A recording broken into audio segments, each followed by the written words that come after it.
The next morning, we enter the school, and all of my anxieties from the previous day look like pleasant daydreams compared to how I'm feeling now. I will kick you in the head if you throw up on my shoes, useless. Her reassurances are truly heartwarming. It doesn't help that she stands out like a sore thumb. Probably because her clothes, her shirt doesn't close properly. Her colouring would have been enough to catch anyone's attention. Oh yeah, she's fucking bright pink as well. But her towering height on top of all that makes her all but impossible to ignore. People stare as I lead the impossibly tall elf toward homeroom. How on earth did I think this would be a good idea? Couldn't you have disguised yourself with magic or something? I hissed to her out of the corner of my mouth as we take seats toward the back of the classroom. Would you just relax already? I told you, I've got this. Helplessly, I watch as the rest of the students in my class file in. Then once everyone is sitting and Agano-sensei enters, I hear Nerith chant something under her breath next to me. Nothing flashy happens. The teacher blinks a few times as if trying to shake off a dream, but none of the other students seem to notice. One moment, everyone's looking over at us, wondering who the tall, strange-looking new girl is, and the next, Agano-sensei at the front of the class introducing her to us. Everyone, welcome our newest student, Nerith-san. Would you like to say anything to your new classmates? No. No. My head whips toward her. What kind of spell did she cast? All right then. Everyone, turn to your calculus assignment from yesterday. I hardly dare to believe what's just happened. Racking my brain, I try to think back on what spells Nerith had in game, and figure out which of them could possibly do this. Maybe a basic mind control or charm? With an area of effect radius large enough to encompass the whole room? Whatever the weird spell was, it seems that Agano-sensei has fallen for it completely. For the next few hours, she doesn't question anything having to do with Nerith's presence, or call attention to her insanely purple-tinted skin, which I'm fairly certain goes against school policy. Everything is fine. I almost start to believe that the situation worked out when something dangerous happens. Nerith gets bored. Please come to the board and solve this equation, Nerith-san. Sure, my ass has fallen asleep anyway. She gets up, making a show of stretching out her limbs thoroughly first, and utterly ignores the shocked murmurs from the rest of the class. Call me, does Nerith's spell not extend to the students? Or is the casual profanity too much to keep their combined incredulity under control?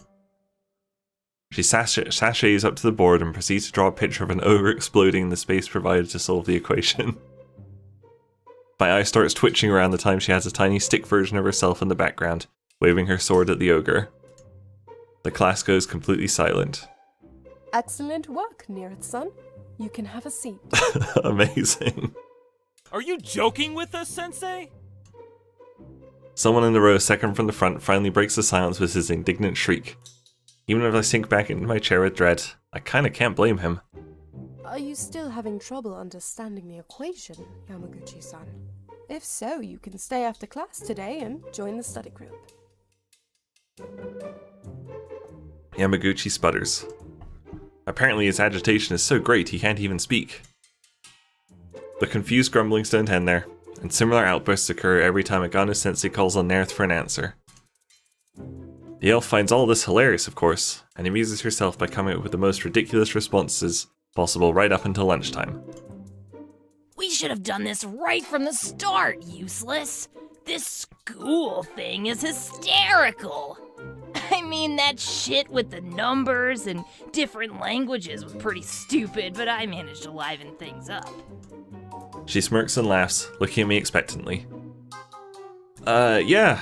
Thanks for that. It's not like we really needed to know any of that stuff for exams or anything. Luckily, the sarcasm seems to fly right over the elf's head as she happily digs into the bag of yakisoba bread we brought on the way to school this morning. She sniffs at her stuffed bread curiously for a moment before clearly finding the scent appealing enough to take a bite. Holy shit, that's amazing! What the hell have I been eating before this? Meat apparently. Her happy moan of delight attracts attention, and I fight the urge to cover my face in embarrassment. It's also distracting enough that I don't notice Yamaguchi and two of his friends wander up until they're leaning over our desks. So did you show up just to play some kind of weird prank on the school? They look pretty pissed, though none of them come close to looking as completely outraged as Nerith when she realizes her delicious meal is being interrupted. Are you talking to me? Yeah. I don't know how you got Agano-sensei in on the joke, but you need to quit. It's wasting everyone's time. I start to sweat. That suddenly eager look on Nerith's face can't be a sign of anything good to come. Especially since Nerith's idea of a good time typically includes bloody dismemberment. Clueless as just how close he is to death right now, Yamaguchi's frown turns into a nasty, taunting sneer. And what's with the body paint and ears? Who comes to school looking so stupid? Do you think you're a fairy princess or something? Rip Yamaguchi. Fucking what? I have exactly 2 seconds to react before Nerith stomps his ass into the ground.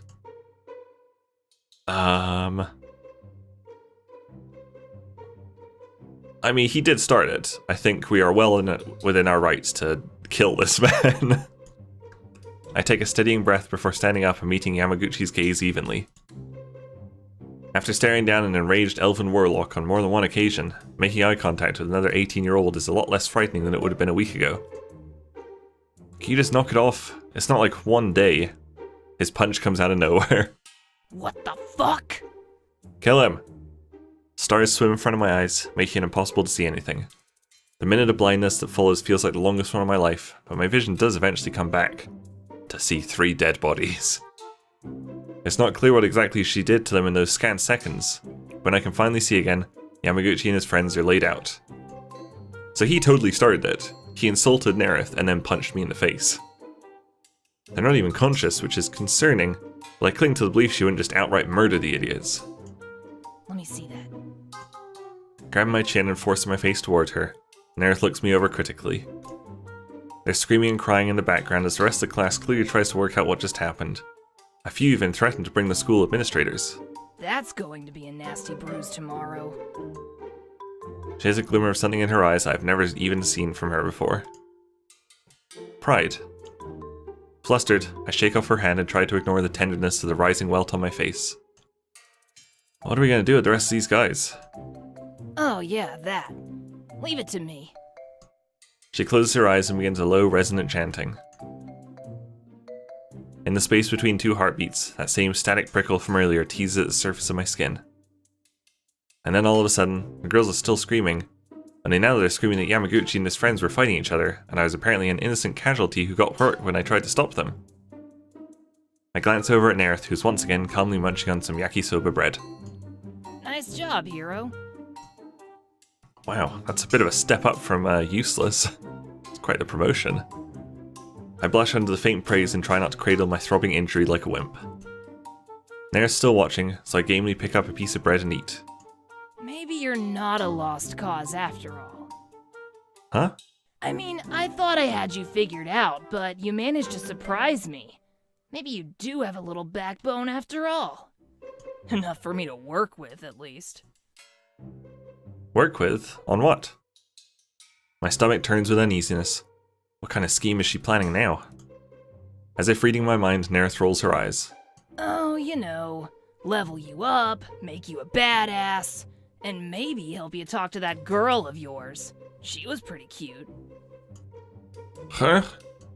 The noise that comes out of my mouth is somewhere between a squeak and a croak. Nerith bursts out laughing, thumping a friendly hand against my back in a way that makes my eyes water. Helping you become manlier could be a fun way to pass the time. Don't you think, useless? Oh, right back to being useless. Hero was short-lived. I guess. Good. She suddenly lets out a huge yawn. Now let me sleep. I've got to get my energy back from that spell, especially if we're going to start training tomorrow. Decision seemingly made, without any input from me, she settles down at her desk, crossing her arms over the surface before resting her head on them. The thought of her sleeping the rest of the day away peacefully is almost too much to hope for, so I try not to say anything that might change her mind.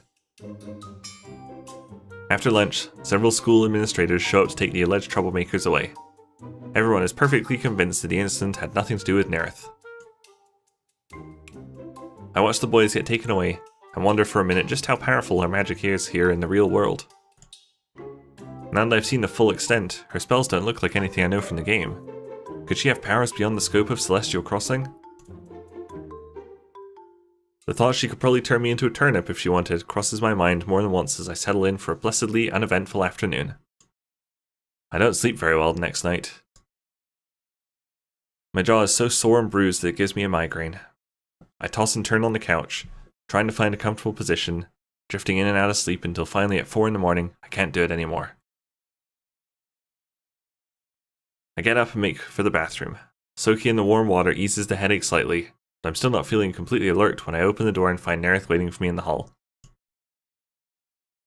She's already dressed in her school uniform, which is odd, but not alarming enough to fully distract me from the throbbing pain behind my eyeballs. Nerith, you're up early? Did you expect me to forget my promise? It takes my foggy brain a minute to catch up, but eventually I remember her words from the previous day. You want to start right now? Today? She takes a second to stretch out her shoulders and motions I should do the same. Her answer doesn't come until she's satisfied that I'm copying her to the best of my ability. Why not start today? Gee, Nerith, maybe because my skull feels as if it might be slitting in half the more we do these stupid stretches? I glower at her silently instead of voicing my thoughts out loud. I'm in a bad mood, but I'm not quite suicidal. Yet. She either doesn't notice the strain or doesn't find it worth commenting on. I figure since you showed you actually had some guts the other day, we could start by working on your form. My form? Don't make me repeat myself, useless. Now copy my stance. Nerith bends her knees and lowers her center of gravity before raising her fists in front of her, one slightly higher than the other. Clumsily, I mimic her. You want to turn your hips to the side a bit and bend your knees even more. Good, now hit me. I gasp, straightening in surprise. Hit you? You mean throw a punch? Right now? I'm not even sure how I should... Her utterly implacable expression silences me. Hit me with everything you've got, useless. Now!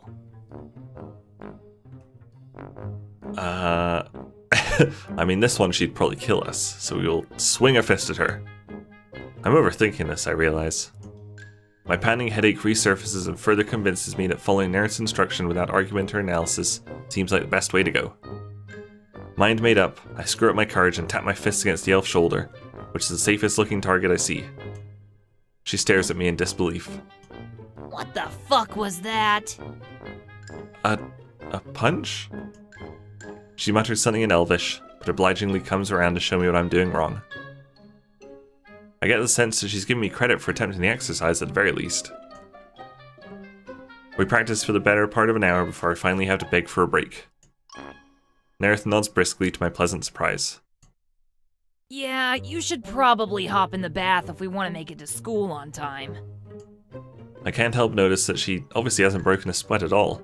It's a little insulting how completely unruffled she is, given the amount of effort I put into our session. Still, I can't deny that the workout has made me feel a little better about myself. I rush through my morning routine, and in a show of gratitude, I buy some extra yakisoba bread for Nerith on the way to school.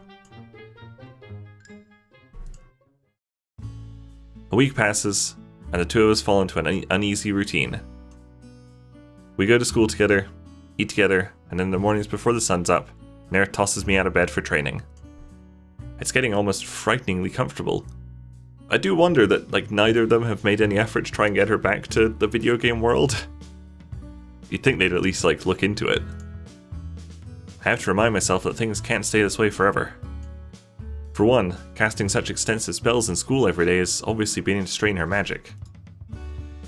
She spends longer and longer amounts of time meditating to keep her mana levels high. I can't help worrying she's reached the limits of what a max level warlock can do in the real world. She doesn't complain. Ever. Nerith is many things, but not a whiner. Instead, she gets frustrated more often when she runs into things she's unfamiliar with.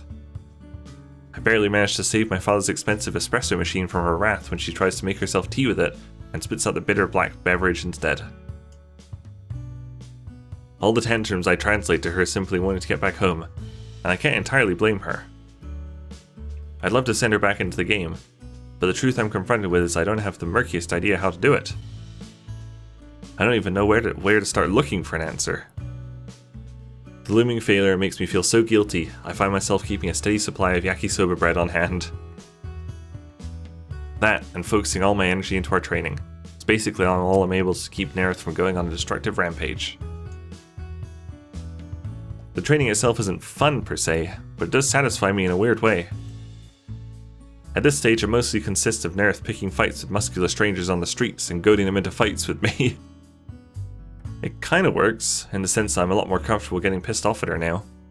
She even lets me argue with her sometimes without threatening to lop my head off.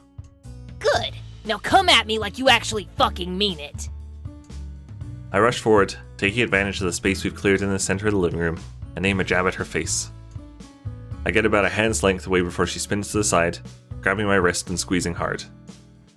My eyes water as pain shoots at my arm. With a harsh chuckle, she twists the limb at an angle and takes a short step back. Before I can wrap my mind further around the mechanics, she has me flat on the floor. How does it feel getting thrown... What is this even, the 20th time today? She gives a jeering scoff. And you call yourself a man. You don't even have the balls to talk to that little girl you like next door. I lunge to my feet, infuriated. With barely any effort, Nerith uses my forward momentum to sweep my legs. I go down on my front this time, and the elf wastes no time wrestling me into a headlock. It's even more pathetic considering how much she wants you. I stop struggling immediately. Perhaps worried she might have accidentally killed me, Nerith jumps off looking at me quizzically. How do you know? You never even talked to her. She rolls her eyes before pointing at her own ears. Elf, idiot. My natural senses are enhanced enough that I can pick up the pheromones of anyone around me. Oh, that must be handy. Wait, oh yeah, pheromones are from the nose? But or you smell pheromone, fuck. And you two put out enough that I gag a little every time you're in the same room. I sit down on the arm of the couch, trying to digest this new information. It's no surprise to hear what my body does around Mika, but her? I don't think I believe you. Nerith snorts affronted. I don't care if you do or not. I can detect pheromones, and that's how I know you secretly liked it the whole time I ran around this apartment with no pants on. Uh-oh. My face goes scarlet with humiliation. I'm only human, goddammit. I open my mouth to say something in my own defense, but a quick knock at the front door interrupts me. I'm getting some water. Nerith flounces away toward the kitchen as I unlock and open the door. I gulp, suddenly shy and flustered to see that it's none other than Mika-chan. She smiles warmly, holding a tray of what appears to be all my favorite foods. It's impossible to open my mouth. Speaking is unfathomable. What can I possibly say to her, now that I know? Something in the air between us shifts, and I can't help thinking that she notices it too. Her smile turns almost bashful, and she drops her gaze self-consciously to the tray in her hands. It occurred to me earlier while I was cooking that I haven't seen you in a few days. I got worried that you might not be eating well, so I brought this, hoping I might tempt you. To eat, of course. The food. Her cheeks get visibly rosier, and I can't help finding this role reversal completely adorable. Right, so this is... Ready for round 2 yet? Uh-oh. Nerith comes strolling around the kitchen corner, sipping a glass of water casually. She pauses, taking in the scene before her with widened eyes for a second before glancing my way. For my part, I watch Mika with a rising sense of panic as she slowly mouths the words round 2. My gut clenches. I can see her forming the wrong idea about my relationship with Nerith as she takes in how sweaty and disheveled we both are. Shit, this looks bad. There's a moment when I'm almost sure Mika might cry, and I open my mouth to loudly deny everything, when she surprises us by giggling instead. Still balancing her tray, she playfully nudges me with her elbow the way she always does. I realize suddenly I'm starting to hate when she does that. The action screams of artificially created distance, like she's keeping me from getting too close, like she's trying too hard to convince both of us that we're friends and nothing more. Finally got a girlfriend, huh? Congratulations. I thought it was never going to happen. As she and Nerith formally introduce themselves to each other, I try to calm myself enough to decide what to do. It's probably not going to work, so we'll just go with the safe route. She's my cousin! I blurt out the words so suddenly they both turn to stare at me. She came from out of town to visit me and I've been busy showing her around. She's, really into cosplay, as you can see. Mika's eyebrows rise so high on her forehead that they come dangerously close to jumping off her face completely. Her expression goes beyond disbelief. It looks like she's actually questioning my level of sanity. Your cousin. Her voice is deadpan. I gulp and nod frantically. Your cousin, who I've never met or heard about in all the years we've known each other. It's true. I'm from his mother's side, so we don't see each other much. No one looks more surprised to hear Nerith speak than she does herself. I find I'm gaping openly, so I shut my mouth before anyone notices. Yeah, clearly I got all the looks and height in the family. She caps us off with a forced chuckle, and Mika-chan finally cracks a friendly grin. Oh, well, luckily I made too much food. It's nice to meet you. Nerith. Nerith? She's from Sweden! I find myself blurting out the lie in desperate hope that she won't ask any awkward questions. Mika looks confused, but seems content to hand the tray over without fuss. She gives Nerith a suddenly bright look. That's such a pretty shirt. I have the same one hiding in my closet somewhere. Sure you do. I'll just take this into the kitchen, okay? Bye. Taking the food in hand, the elf practically sprints out of the room, leaving me to deal with the remaining conversation on my own. Thanks for the food, Mika-chan. Sorry about my cousin's, lack of... I trail off, distracted at how closely she's watching me. She seems to realize the same thing, and her cheeks redden once more. Her hand reaches out to close the front door on herself as she turns to go. As it creaks shut, she looks me directly in the eye. I guess you don't have a girlfriend after all. That's too bad. Not yet. It's almost impossible to tell with the stupid door blocking half her face, but I'm almost positive I see her lips tilt up in a little smile. The door closes and I hear her steps retreat in the hall outside. I know I'm smiling like the biggest idiot in the world. I can't bring myself to care, even when I enter the kitchen later to find that Nerith's already demolished most of Mika's cooking. If he breaks my water station, I'm going to be so sad. Can I, like, hit him with this hammer? Fuck. No! My water purifier!